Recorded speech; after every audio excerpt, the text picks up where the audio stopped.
L'invité de la matinale. KTO Radio.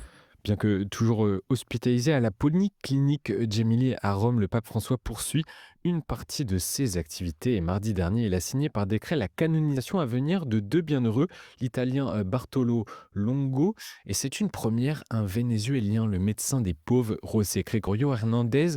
L'occasion ce matin de le découvrir, de faire un point sur l'Église au Venezuela avec le père Georges Angel. Bonjour père. Bonjour. Merci beaucoup d'être avec nous ce matin sur KTO Radio. Vous êtes prêtre incardiné dans le diocèse de Nancy et vous avez Oui, été longtemps curé de Notre-Dame de l'Assomption à Caracas, c'est la capitale du j'ai été Venezuela. 17 ans curé, oui. 17 ans. Le pape a fait plusieurs fois référence au bienheureux José Gregorio Hernandez. Ces dernières années, c'est une figure méconnue en France, ce qui n'est pas le cas au Venezuela. Dites-nous qui il est.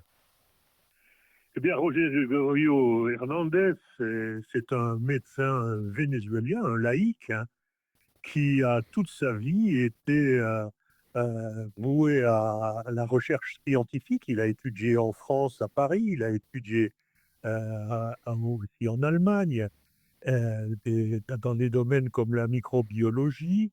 Vous savez qu'au Venezuela, il y a toujours eu des maladies comme la dengue, etc. Et Roger Gregorio Hernandez a axé sa recherche scientifique sur justement la microbiologie. Et comme médecin, il a voué sa vie justement aux pauvres du Venezuela. On l'appelait le médecin des pauvres.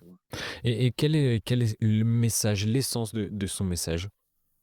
Pardon, je vous écoute mal. Et quelle est l'essence du message de José Hernandez? José Gregorio Hernandez a vécu une vie simple et surtout vouée à la médecine aux plus pauvres. Il est mort d'ailleurs en 1919, alors qu'il allait acheter des médicaments pour une pauvre femme qui était en train de mourir. Il a été renversé par une voiture, une des premières voitures qui roulait dans Caracas. Et, et, et comment se souviennent les gens? Quelle est l'image que l'on a de José Hernandez, Gregorio Hernandez, pardon. Écoutez, sa mort fut un choc dans tout le Venezuela. On disait, il est mort un saint. Vous voyez que Hmm. le peuple vénézuélien n'a pas attendu la déclaration de l'Église pour voir en lui un homme extraordinaire. Non seulement les catholiques du Venezuela, mais je dirais euh, toutes les couches de la population, qu'ils soient catholiques, qu'ils soient protestants, évangéliques ou non-croyants, et même les santeros, c'est-à-dire ceux de religion animiste, ont reconnu dans José Gregorio un homme extraordinaire. Comment vivait-il sa foi? José Gregorio a toujours été animé d'une foi profonde qui lui a été transmise par sa mère. Sa mère est morte alors qu'il n'avait que 8 ans. Et José Gregorio a toujours eu une pratique assidue à, à la messe, au sacrement.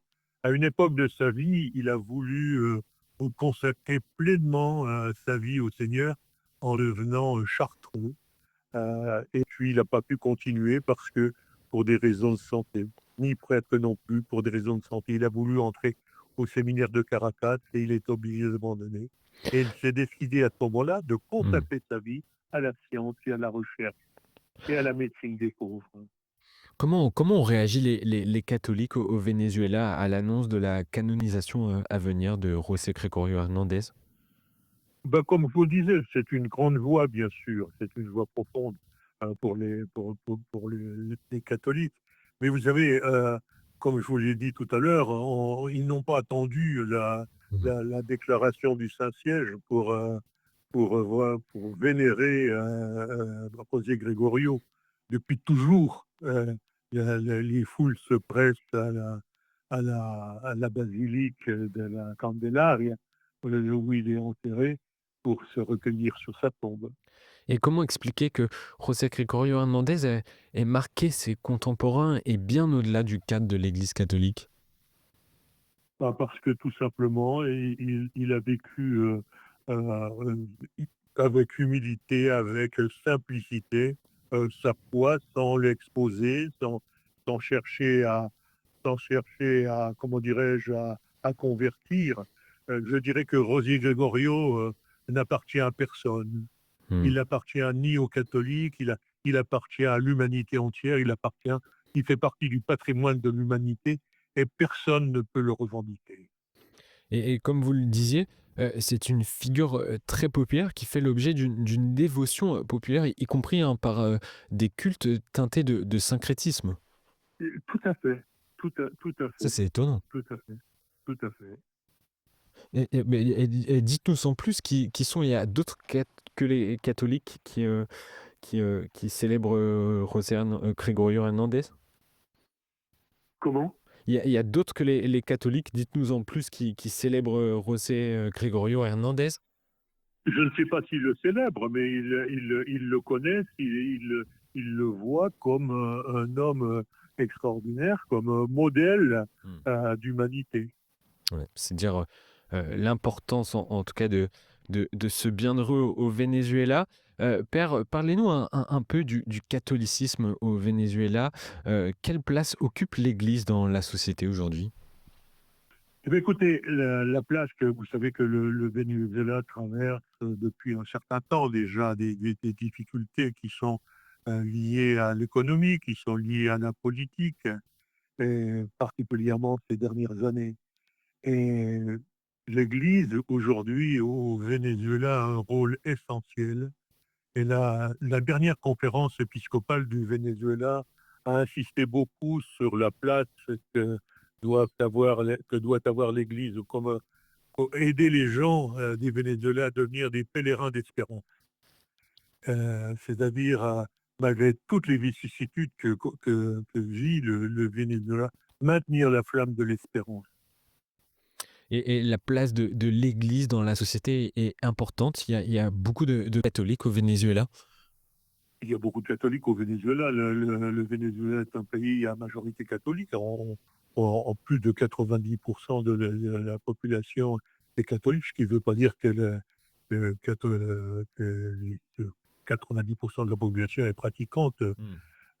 Mais il y a une, vous savez, il y a une tradition chrétienne très importante, par exemple, qui se note, par exemple, dans la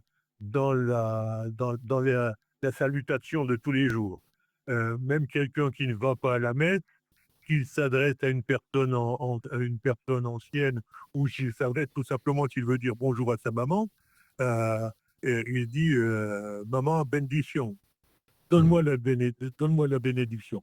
C'est pas pour autant que c'est un croyant qui va aller à la messe tous les dimanches, et cetera. Mais, heu, la la la le christianisme marque profondément, la vie de tous les jours. Et quel est le rôle de l'Église dans la société? Qu'est-ce qu'elle apporte à la société? La Écoutez, avec tout ce qui se passe dans le Venezuela, depuis un certain nombre d'années, depuis je dirais depuis une vingtaine d'années, l'Église bah, est beaucoup, investi dans toutes les œuvres de solidarité. Mmh. Et comment tout ça se matérialise? Comment tout ça se met en place auprès des personnes les plus démunies? Bon, au niveau des personnes, oui, il n'y a pas d'église. Moi, je ne connais pas les autres, au Venezuela, mais dans Caracas, je ne connais aucune paroisse qui n'ait, un comedor, par exemple. C'est-à-dire un un lieu où on prend en charge les plus démunis. Dans la paroisse où j'ai l'habitude de descendre et qui m'accueille quand je suis au Venezuela, il y avait jusqu'à très récemment un mouvement qui s'appelle, «Deux mains pour un sourire», et c'était ce sont des gens qui fabriquent des repas dignes et qui sont distribués, par exemple, chaque fin de semaine aux gens qui vont chercher leur nourriture dans les ordures. Mmh. On va pas revenir sur les raisons aujourd'hui des crises que traverse le Venezuela. Néanmoins, père, Angèle, pourriez-vous nous dire dans quelles conditions vivent les Vénézuéliens de façon générale? Ben, souvent, avec, bon, vous savez qu'il y a une grande pauvreté qui est liée aux faibles moyens d'existence. Aujourd'hui, le Venezuela vit dans une économie qui est dollarisée. Très, très grande euh, inflation, oui. et avec une très, très grande inflation. Les gens vivent de rien, mais il y a surtout, une, dichotomie entre 2 classes de société très riches et très pauvres, quoi, hein, et une classe moyenne aussi qui devient de plus en plus, qui s'appauvrit de plus en plus. Mmh. On va conclure cette interview en revenant sur la figure de José Gregorio Hernandez. Père Angèle, dans quelle mesure, ce futur saint peut être un vecteur de réconciliation, dans le pays? Réconciliation, il y a, oui, Ou d'espérance? espérance, espérance. Espérance. Et l'espérance, vous savez, qui est, ce qu'est l'espérance, l'espérance, comme le disait, Bernanos, n'intervient après des espoirs surmontés, hein. Il faut, vivre avec, l'espérance des possibles, puis si l'on accepte de vivre de surmonter ces désespoirs vécus, ces derniers temps, Mmh. particulièrement au niveau, politique. Et cette, annonce de canonisation est encore est un message Et cette d'espérance? annonce de canonisation, c'est sûr que c'est un va renforcer l'espoir des Vénézuéliens, c'est sûr, mais il faudrait pas qu'elle soit non plus, récupérée politiquement, je crois.